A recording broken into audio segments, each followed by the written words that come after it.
नमोऽस्तु ते व्यासविशालबुद्धे फुल्लारविन्दायतपत्रनेत्र येन त्वया भारततैलपूर्णा प्रज्वालितो ज्ञानमयप्रदीपः नारायणं नमस्कृत्यं नरं चैव नरोत्तमं देवीं सरस्वतीं व्यासं ततो जयमुदीरयेत्. नारायणाला, नरश्रेष्ठ नराला, देवी सरस्वतीला, भगवान वेदव्यासांना नमस्कार करून जय नावाच्या इतिहासाला मी लीलाभ्यंकर सुरुवात करते. ओम नमो भगवते वासुदेवाय. आज आपण कुरुक्षेत्रावर जे महाभारताचं युद्ध झालं त्याच्यावर थोडासा आपण चिंतन करणार आहोत. वास संपल्यावर विराज राजाची कन्या उत्तरा आणि अर्जुनाचा मुलगा अभिमन्यू यांचा थाटात विवाह विराट नगरीत झाला. लग्नासाठी कृष्ण, बलराम, सर्व यादव, पांचाल राजा इत्यादी अनेक जण आले होते. विवाहानंतर सर्वजणांनी मिळून चर्चा केली. पांडवांनी ठरल्याप्रमाणे 12 वर्ष वनवास व 1 वर्ष कठीण असणारा अज्ञातवासही पूर्ण केला. आता पांडवांचे इंद्रप्रस्थाचे राज्य त्यांना परत मिळाले पाहिजे. त्याचवेळी कौरवांचा दूत संजय पांडवांकडे विराट नगरीत आला. धृतराष्ट्राचा निरोप सांगितला की कौरव पांडवात सख्य व्हावं व उत्तम शांती निर्माण व्हावी. युधिष्ठिरा, तू कौरवांशी युद्ध करू नकोस. युद्धाशिवाय जर कौरव तुला तुझा भाग देत नसतील ना, तर तू अंधक व वृष्णी यांच्या राज्यात सरळ भिक्षा माग. कारण जीवन अशाश्वत आहे. त्यामुळे युद्ध केलेस त्या सर्वांना मारण्याचे पाप तू का बरं घेतोस? इकडे दुर्योधनाने राजाला सैनिकांना जमवायला सुरुवात केली. हळूहळू युद्धाची तयारी करायला लागला. शल्य पांडवांना भेटायला निघाला, कारण तो माद्रीचा भाऊ म्हणजेच नकुल सहदेवांचा मामा असल्याने भाच्यांबद्दल विशेष सहानुभूती प्रेम होते. पण वाटेत अनेक ठिकाणी दुर्योधनाने त्याचे स्वागत केले, त्याची बर्दास्त उत्तम ठेवली व त्याला आपल्याकडे ओढून घेतले. नाईलाजाने शल्य कौरवांकडून लढला. पुढे पांडवांकडून श्रीकृष्ण धृतराष्ट्राकडे दूत म्हणून गेला. त्याचे स्वागत जंगी करायचे ठरले. त्याला हत्ती, घोडे, रथ, दासी, सोने चांदीच्या वस्तू द्यायच्या असे धृतराष्ट्राने ठरवले होते. विदुर म्हणतो, धृतराष्ट्रा, पांडवांनी केवळ 5च गावं मागितली, ते त्यांना तू द्यायला तयार नाहीस. मग हे सर्व लालूच दाखवून महाबाहू श्रीकृष्णाला वश करून घेण्याचा व पांडवांकडून फोडण्याचा तुझा अंतस्थ हेतू मी ओळखला आहे. पण लक्षात ठेव, कृष्णाला पांडवांपासून वेगळे करता येणारच नाही. दुर्योधनाने धृतराष्ट्राला सांगितले की हे सर्व धन आहेर कृष्णाला देऊन काही फायदा बाबा होणार नाही. कारण कृष्णाला वाटेल की भीतीपोटी धृतराष्ट्र सत्कार करत आहेत. भांडण सुरू झालेच आहे, तेव्हा ते न करण्याने शांत होणार नाही. उद्या सकाळी श्रीकृष्ण येणार, जो पांडवांचा दास आणि आधार आहे, त्याला मी बांधून ठेवणार आहे. एकदा का तो बद्ध झाला म्हणजे पृथ्वी, वृष्टिवंश, पांडव व माझ्या अधीन होतील. हे ऐकून भीष्म म्हणाले, धृतराष्ट्रा, तुझ्या मुलाचा मृत्यू जवळ आला आहे. सर्वजण त्याच्या हिताची गोष्ट सांगत असतानाही सर्वांचे म्हणणे झुगारून दुर्योधन कुमार्गाने जात आहे, असं म्हणून भीष्म उठून गेले. दुसऱ्या दिवशी कृष्ण दरबारात आला आणि अतिशय ओघवत्या वाणीने भाषण केले. हे धृतराष्ट्रा, क्षत्रिय वीरांचा प्राणनाश न होता कौरव पांडवांचा शम व्हावा एवढेच मागणे मागण्यासाठी मी इथे आलो आहे. युद्धासाठी जमलेल्या या देशोदेशींच्या राजांना सुंदर सुंदर वस्त्रे, आभूषणे देऊन तू त्यांना आपापल्या गावी परत पाठव. युद्ध थांबव, पृथ्वीची रक्षा कर, प्रजाजनांचा नाश होऊ देऊ नकोस. यानंतर भीष्मांनी, परशुरामांनी सगळ्यांनी मिळून आणि दुर्योधनाला समजावायचा प्रयत्न केला. दुर्योधनाला सभेत बोलावले आणि गांधारींसह सर्वांनी समजावले, पण काहीच उपयोग झाला नाही. विनाशकाले विपरीत बुद्धी म्हणतात तेच खरे. दुर्योधनाने कृष्णाला पकडण्याचा प्रयत्न केला असता कृष्ण मोठा झाला. विश्वरूप दर्शन सर्वांना दिसले. 11 रूप पाहून सर्वांनी डोळे मिटले. भीष्म, द्रोण इत्यादिकांना दिव्य दृष्टी दिल्याने सर्वांनी त्याचं रूप पाहिलं आणि त्याला नमस्कार केला. धृतराष्ट्र, मी अंध असल्याने मला काही दिसत नाही, तू मला दिव्य दृष्टी दे रे. आणि म्हणून त्याला दिव्य दृष्टी दिली आणि त्यामुळे त्यांनीही कृष्णाचं मूळ रूप आणि हे 11 रूप पाहिलं. हे बघून पृथ्वी थरारली, सागर खवळला, सर्वजण विस्मयचकित झाले. मूर्ख दुर्योधनाला वाटलं की हा तर जादूगार आहे. मी कोण आहे याची चुणूक दुर्योधनाला कृष्णाने दाखवली व रथात बसून निघून गेला. पांडवांकडे परत आल्यावर युद्ध करायचे पक्के झाले. युद्धाची तयारी सुरू झाली. दृष्टद्युम्नाला सेनापती करायचे पांडवांनी ठरवले. कौरवांकडे दुर्योधनाने भीष्माला सेनापती केले. पण मी लढत असताना कर्णाने लढायचे नाही अशी अट भीष्माने घातल्याने पहिले अनेक दिवस कर्ण लढायला येऊ शकला नाही. एकदा द्वारकेला कृष्णाकडे दुर्योधन मदत मागायला गेला. मंचकावर कृष्ण झोपला होता. दुर्योधन कृष्णाच्या डोक्याशी बसला. त्याचवेळी हात जोडलेला अर्जुन शरणागतीच्या भावनेने येऊन कृष्णाच्या पायाशी बसला. कृष्ण उठला. त्याने प्रथम अर्जुनाला पाहिले. अरे तू कसा काय आलायस? मी प्रथम आलोय, दुर्योधन म्हणाला, आणि त्यामुळे प्रथम माझ्याशी तू बोल. अरे अर्जुन लहान आहे आणि त्याला पहिल्यांदा मी पाहिलंय आणि म्हणून पण एक लक्षात ठेवा तुम्ही दोघांनी, मी हातामध्ये शस्त्र घेणार नाही. आणि दुसरी माझी अट अशी आहे की म्हणजे एका बाजूला मी जो शस्त्र घेणार नाही आणि दुसऱ्या बाजूला माझी नारायणी सेवा म्हणजे जी औक्षणी आहे ही दुसऱ्याला मिळेल. काय हवं आहे? दुर्योधन लगेच मला काही तू नको आहेस, तुझी सेना मात्र मला हवी आहे.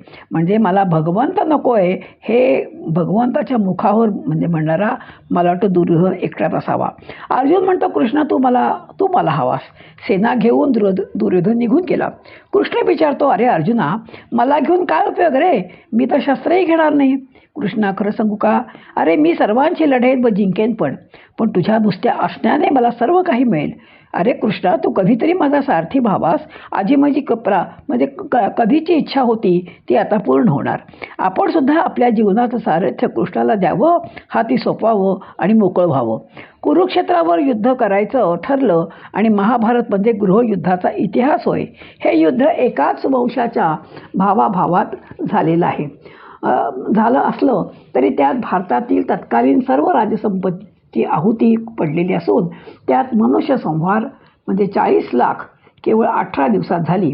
या युद्धाने अनेक राजवंश कापल्या गेले. क्षत्रियांची मोठमोठी घराणी नष्ट झाली. भारतवर्षातील कर्त्या पुरुषांची एक संपूर्ण पिढीच्या पिढी नष्ट झाली. म्हणून ते टाळण्यासाठी श्रीकृष्णासकट अनेक श्रेष्ठांनी खूप प्रयत्न केले पण काही उपयोग झाला नाही. त्याचवेळी वेदव्यास आले आणि धृतराष्ट्राला म्हणाले, धृतराष्ट्रा, तुला मी दिव्य दृष्टी देतो म्हणजे घर बसल्या तू युद्ध पाहू शकतोस. पण धृतराष्ट्राने ते नाकारले. म्हणून संजयला दिव्यदृष्टी दिली. कुरुक्षेत्रावर होणारे युद्ध तू घरी बसून बघू शकतोस व ते धृतराष्ट्राला इथंभूत सांगू शकतोस.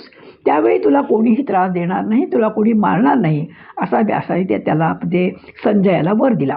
कौरव पांडवांनी आपापली शिबिरं सैन्य कुरुक्षेत्रावर उभं केलं.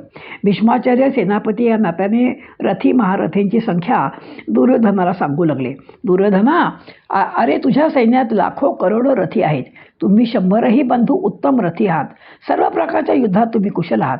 कृतब्रह्म अतिरथी असून दुरून लक्षभेद करणारा व अजिंक्य असा आहे. भद्रराज शल्यही महारथी आहे. महाधनुर्धारी भूरिश्रवा महारथींचा अधिपती आहे. सिंधुराज जयद्रथ 2 रथींच्या तोडीचा आहे. पांडवांशी युद्ध करायला मिळावे म्हणून तपाचरणाने वर मिळवलेला आहे ह्या जयद्रथाने. विंद अनुविंद हे दोघे सतीश्रेष्ठ.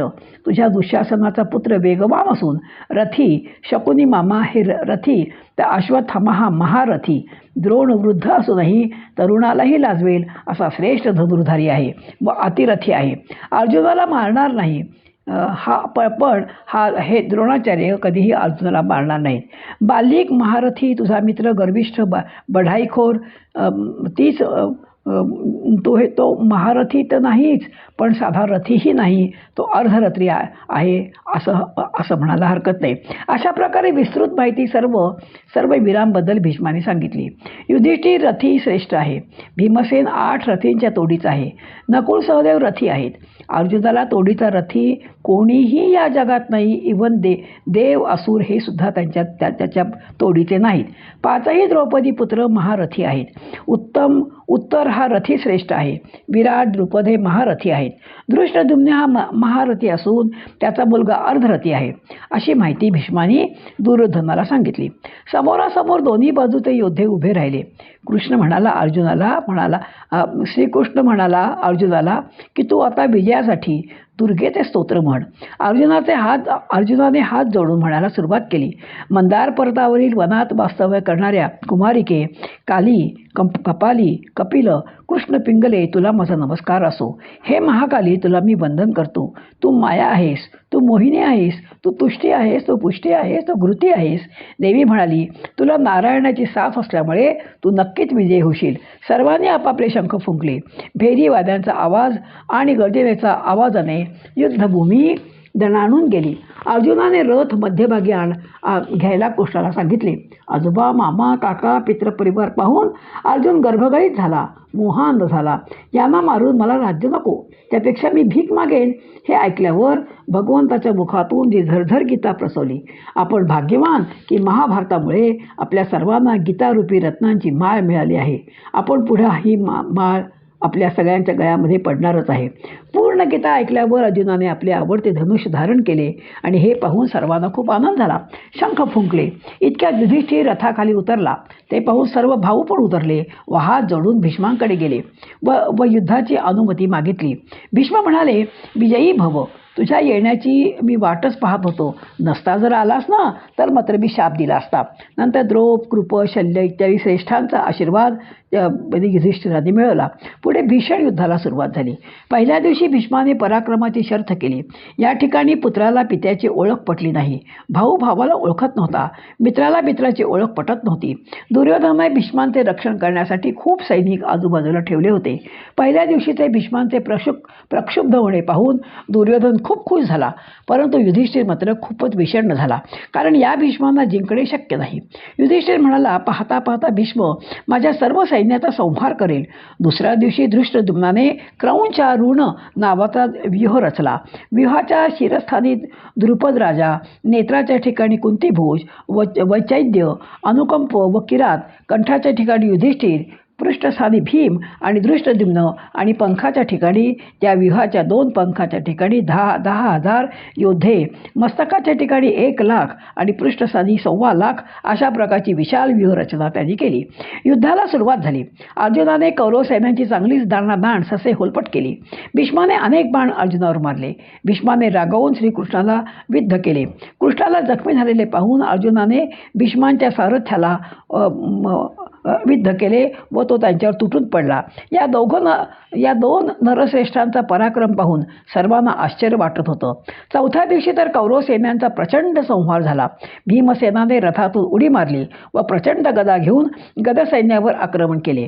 त्याच्या साह्याला अभिमन्यू, नकुल, सहदेव सर्वजण आले आणि बाणांची तुफान वृष्टी केली. हजारो गजारूढ सैन्यांनी सर्वांना मिळून भीमाने नष्ट केले. दुर्योधनाने चिडून आज्ञा दिली की भीमाचा वध करा, पण त्या दिवशी भीमाने अतुलनीय असा पराक्रम दाखवला. शेवटी सर्वांनी मिळून भीमाला बेशुद्ध केले. त्याचवेळी त्याचा मुलगा घटोत्कच आला, जो मायावी युद्धात खूप प्रवीण होता. त्याने हाहाकार माजवला. हजारोंना त्याने घायल केले आणि हे पाहून भीष्मांनी संध्याकाळ झाली युद्ध थांबवलं. अनेक भावांच्या निधनामुळे दुर्योधन दुःखित झाला. धृतराष्ट्र म्हणाला, संजया, सतत माझे पुत्र हरतात, उलट पांडूंचे पुत्र मात्र जिंकतात. कारण काय सांग रे? धर्माने सत्याने वागणारे पांडव आहेत, पण त्यांना विपुल यश मिळतं. उलट तुझे पुत्र हे दुष्ट प्रवृत्तीचे आणि पापी आहेत आणि ते निर्दय आणि नीच कर्म करणारे असल्याने युद्धात त्यांचा नाश होतो. दुर्योधन भीष्मांना म्हणतो, तुम्ही सर्व महारथी महान योद्धे असूनही विजय मात्र पांडवांचा होतोय. भीष्म म्हणाले, अजूनही तू युद्ध थांबव. पांडवांबरोबर शांतता प्रस्थापित कर. कृष्णाचे संरक्षण लाभलेल्या पांडवांना अरे कोणीही हरवू शकणार नाही. दुसऱ्या दिवशी भीष्माने मकर व्यूहाची रचना केली तर पांडवांनी शेन आकाराची रचना केली. भीमसेनापासून रक्षण करण्यासाठी भीष्माने प्रेतांचा नुसता खच पाडला तर कौरवांचाही भयंकर नाश झाला. हे पाहून कर्णाने दुर्योधनाला सांगितले की भीष्मांना रणांगणातून तुला आता हाकलून दे व मला सेनापती कर. माझा पराक्रम तर पहा. आणि त्याप्रमाणे भीष्माला दुर्योधनाने आवाहन केले की तू तुझा पराक्रम दाखव, नाहीतर तुझे सेनापतीपद सोड. उद्या माझा पराक्रम बघ, भीष्म म्हणाला. दुसऱ्या दिवशी सर्वतोभद्र विशाल व्यूहरचना केली व रक्ताचे पाठ वाहू लागले. आस्थींचा सडा पडू लागला. भीष्माकडून हजारो पांडवांचा संहार झाला. पांडव रण सोडून पळू लागले. दुसऱ्या दिवशी भीष्माच्या सांगण्याप्रमाणे अर्जुनासमोर शिखंडीला उभं केलं व मागून अर्जुनाने शरांचा पाऊस पाडला. इच्छामरणी भीष्माने ठरवलं की आता आपली देह सोडायची वेळ आली आहे. अर्जुनाने तीक्ष्ण असंख्य बाण भीष्मावर मारले. युद्धाच्या 10व्या दिवशी भीष्म पितामह शरशय्येवर उत्तरायणाची वाट पाहत झोपले होते.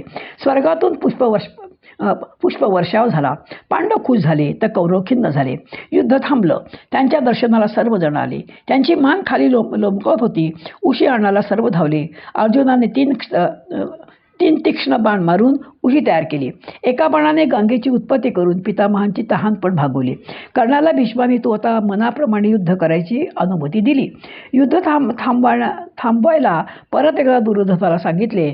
मी व कर्ण मिळून पांडवांना हरवू, तुम्ही काळजी करू नका, असं मूर्ख दुर्योधनाने उत्तर दिले.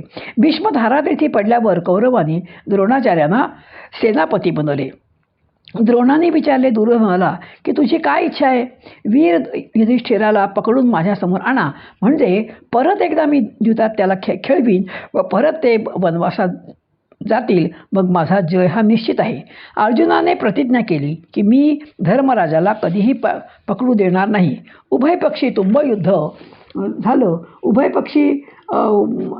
उभय पक्षात त्रिगर्त व सुशर्माने अर्जुनाला मुख्य रणभूमीपासून दूर नेले. इकडे द्रोणाने अतिशय कठीण अशी व्यूहरचना केली होती. प्रति अर्जुन असणाऱ्या अभिमन्यू त्वेषाने आत शिरला. चक्रव्यूहाचे द्वार जयद्रथाने रोखून धरले. त्यामुळे अभिमन्यूच्या मदतीला कोणीही मागून येऊ शकलं नाही. एकट्या अभिमन्यूशी अनेक रथी महारथी लढत होते. शेवटी दुःशासनाच्या मुलाने त्याला ठार मारले. अर्जुन परतल्यावर त्याला सर्व ही हकीकत कळली. अर्जुनाने प्रतिज्ञा केली की उद्या सूर्यास्ताच्या आत मी जयद्रथाला ठार मारेन, नाहीतर अग्निभक्षण करेन. जयद्रथाला सर्व सेनेने लपवले आणि इतक्यात योगमायेने कृष्णाने सूर्याला आच्छादित केले. सूर्य अस्ताला गेल्याचे पाहून जयद्रथ बाहेर आला आणि लगेच सूर्याचे आच्छादन कृष्णाने हटवले आणि कृष्ण म्हणतो, हा सूर्य आणि हा जयद्रथ, मार त्याला बाण. अर्जुनाने त्याप्रमाणे बाण मारला आणि जयद्रथ मेला. त्याच दिवशी घटोत्कचाने तुंबयुद्ध केलं. आजच युद्ध संपणार असं दिसू लागलं आणि त्यावेळी इंद्राने कर्णाला दिलेली वासवी शक्ती जी त्याने अर्जुनाला मारायला म्हणून ठेवली होती तिचा उपयोग कर्णाला करावाच लागला. घटोत्कच मेला, पण त्यामुळे कृष्णाला आनंद झाला की अर्जुन आता अवध्य झाला. द्रोणाचा अस्त्रांचा पराक्रम पाहून सर्व पांडव घाबरले. हा आपल्याला संपवणार असे जाणून द्रोणाने शस्त्रसन्यास घेण्यासाठी कृष्णाने एक युक्ती केली आणि त्याप्रमाणे अश्वत्थामा हतहा म्हणून कौरवांकडचा अश्वत्थामा नावाचा हत्तीला भीमाने मारले. पण भासवले की द्रोणपुत्र अश्वत्थामा मेलाय. द्रोणाने धनुष्य खाली ठेवलं व त्यांनी योगाचा अवलंब केला. डोळे मिटले आणि त्याचवेळी दृष्टद्युम्नाने त्याला ठार मारले. आपल्या वडिलांना अधर्माने दृष्टद्युम्नाने मारले पाहून अश्वत्थामा चिडला व त्याने पांडव सैन्याला सळो की पळो केले. मुख्य म्हणजे त्यांनी नारायणास्त्र सोडले आणि नारायणा सोडल्यानंतर त्याच्यापासून वाचवण्याकरता म्हणून फक्त खाली वाकून नमस्कार करायचा असतो हे कृष्णाला माहीत असल्यामुळे त्यांनी नारायण अस्त्र त्याचं वाया गेलं. दृष्टद्युम्नाला ठार मारण्याची त्यांनी प्रतिज्ञा केली व द्रोणाचार्यांच्या वधानंतर 16 दिवस युद्धाला झाले होते. एकही पांडव न मेल्याने दुर्योधन खूप चिडला होता. त्याने कर्णाला सेनापती केले. त्याने शल्याला माझा सारथी करावा अशी अट दुर्योधनाला केली. सारथी होईन, पण मी जे बोलेन ते कर्णाने ऐकून घ्यावे. सकाळी उठून कर्णाने प्रतिज्ञा केली, आज मी अर्जुनाला सहज जिंकेन. शल्याने कर्णाचा रथ अर्जुनाच्या रथासमोर आणला. कर्णाचे आत्मप्रौढीतर वक्तव्य सुरूच होतं. कर्णाचा तेजोभंग करण्याच्या हेतूने शल्य म्हणाला, कुठे तो नरश्रेष्ठ अर्जुन आणि कुठे तू नीच असलेला, आणि किती वेळा अर्जुनाने कर्णाचा पराभव केला याची यादीच शल्याने त्यांना म्हणून दाखवली. इतक्यात वृषसेन म्हणजे कर्णाचा मुलगा मेला. त्याला अर्जुनाने मारल्याची बातमी आली. कर्ण पूर्ण खचला. ब्राह्मणाच्या शापामुळे रथाचे चाक जमिनीत अडकले. ते बाहेर काढण्यासाठी कर्ण खाली उतरला. तो डाव साधून अर्जुनाने कर्णावर बाण मारला व त्याचा वध केला. इकडे दुर्योधनाने दुःशासनाला मारून भीमाने दुःशासनाला मारून त्याच्या रक्ताचे प्राशन केले. 17व्या दिवशी कौरवांचे सर्व प्रबळ योद्धे पतन पावले. आपा शल्याला सेनापती केले. दुर्योधनाने शल्याचा वध सेनापती केले दुर्योधनाने. शल्याचा वध युधिष्ठिराने केला. शकुनी पण ठार झाला. कौरव सैन्य माघारी पळू लागलं. हे पाहून दुर्योधन निराश झाला व सरोवराजवळ दुःख करीत बसला. पांडव कृष्ण सर्वजण तिथे आले. बलराम तीर्थयात्रेहून परतला. युद्ध थांबवण्यासाठी त्याने खूप प्रयत्न केला, पण हट्टी दुर्योधन व भीमाचे गदा युद्ध सुरू झाले. मांडीवर गदेचा प्रहार केला भीमाने. आता तो जगणार नाही हे जाणून सर्वजण परतले. शेवटी कृपाचार्य, कृतवर्मा, अश्वत्थामा त्याच्याजवळ आले. म्हणजे आणि माझ्या अधर्माने माझ्या वडिलांना व तुला पांडवाने मारले. आता त्यांचा मी वध करतो. अश्वत्थामाला सेनापती केले व रात्रीच्या वेळी पांडव समजून पांडवांच्या 5 मुलांची मस्तके कापून काढली अश्वत्थामाने. पांचालांच्या संहाराची सुखद वार्ता ऐकून दुर्योधनाने आनंदाने प्राण सोडले. सकाळी खरी वार्ता अश्वत्थामाला केली की पांडव न मरता त्यांची 5 मुलं गेली आहेत. अश्वत्थामा चिडला आणि त्यांनी अभिमन्यूची पत्नी उत्तरेच्या गर्भावर ब्रह्मास्त्र सोडले. तिच्या गर्भात पांडवांचा अंश वाढत होता. त्या गर्भाचे रक्षण कृष्णाने केले. तोच हा परीक्षित राजा. या पापकर्माबद्दल अश्वत्थामाला कृष्णाने शाप दिला. त्याचा मणी भीमाने काढून घेतला व त्याच्या सर्वांगाला दुर्गंधी येऊ लागली. चिरंजीव होशील असा शाप तिला दिला. कुरुक्षेत्राच्या युद्धात 66,01,30,000 योद्धे मारले गेले. त्याशिवाय 24,165 सैनिक सापडत नव्हते. सर्व फांद्या तुटल्यावर वृक्षाची दशा जशी होते तशी 100 पुत्र मारले गेल्यावर धृतराष्ट्राची दशा दयनीय झाली होती. धृतराष्ट्र, गांधारी व अन्य स्त्रिया युद्धभूमीवर आल्या. ज्या स्त्रियांना पूर्वी कधीही कोणी देवाने सुद्धा पाहिलं नव्हतं त्यांना पती गेल्यावर सामान्य लोकही पाहत होते. स्वतःचे सुंदर केस मोकळे सोडून सर्व अलंकार उतरवून एक वस्त्र धारण करून युद्धभूमीकडे त्या जात होत्या. कुरुकुलाचा संहार झाल्यामुळे अत्यंत उदास झालेले नगरवासी मोठमोठ्याने रडू लागले. धृतराष्ट्र, गांधारीला भेटायला सर्व पांडव, द्रौपदी, कुंती सर्वजण एकत्र आले. पांडवांची 5ही मुलं अश्वत्थामाने मारल्यामुळे पांडव, द्रौपदी खूप दुःखी होते. गांधारीला व्यासाने दिव्यदृष्टी दिल्याने समरांगणाचे दृश्य पाहून ती पण रडू लागली. खरं तर गांधारी लांब उभी होती, पण दिव्यदृष्टीमुळे तिला लांबचंही सहज ती पाहू शकली. हजारो लाखो प्रेतं पडली होती. काहींचे हात, काहींचे पाय तर मुंडकी तुटून अस्ताव्यस्त पडली आहेत. कोल्हे, बगळे, कावळे, घुबडं, घारींची गर्दी जमली आहे. भक्ष खाण्यास ते झटापट करीत होते. गांधारीने कृष्णाला शाप दिला. धृतराष्ट्राचे 100 पुत्र परस्परात लढून भस्म झाले. तू शक्तिशाली होतास, तू त्यांची उपेक्षा केलीस. मनात जर का आणलं असतंस ना तर माझ्या काही मुलांना तू वाचवू शकला असतास. आता आम्ही कोणाच्या आधावर जगू रे? आजपासून 36वे वर्ष सुरू झाल्यावर तुझा वंश निर्वंश होईल आणि तू सर्वांचा नाश डोळ्याने पाहशील. सर्व प्रेतांचा दाह संस्कार संपन्न झाला. संजय, विदुर, धौम्य इत्यादींनी चंदन, अंगरू, चंदन, तूप, तेल, बहुमूल्य रेशमी वस्त्रांचा वापर त्यासाठी केला. काहींसाठी श्राद्ध कर्मही केले. धर्मज्ञ पुरुषांनाही आपापल्या सुहृदांसाठी जलांजली दिली. कुंतीने कर्ण तुमचा मोठा भाऊ आहे हे सर्व गुपित कुंतीने पांडवांना सांगितले. सर्वांनी कर्णासाठी शोक केला. पांडवांनी आपल्या ज्येष्ठ भावाला जलांजली दिली. विधिवत कर्णाचा प्रेतसंस्कार युधिष्ठिराने केला. युधिष्ठिर म्हणाला, आई, कर्णाविषयी जर तू हे अगोदर सांगितलं असतंस ना तर कर्णाला मिळवून आम्हाला या जगात कोणतीही स्वर्गीय वस्तूसुद्धा अलभ्य झाली नसती. पण एवढा कुरुकुलाचा अंत होणारा घोर संग्रामसुद्धा कर्णामुळे झाला नसता. मी हे कर्णाचे रहस्य न जाणल्यामुळे स्वतःच्या ज्येष्ठ बंधूला मीच मारविले. हे युद्ध म्हणजे नीती अनितीचे, सुष्ट शक्तीच्या विरुद्ध दुष्ट शक्तींचे युद्ध आहे. सद्गुणाविरुद्ध दुर्गुणांचे युद्ध आहे. दैवी शक्ती विरुद्ध आसुरी शक्तीचे युद्ध आहे. आणि म्हणूनच प्रथम अध्यायाची सुरुवात करताना म्हटले आहे की धर्मक्षेत्रे कुरुक्षेत्रे.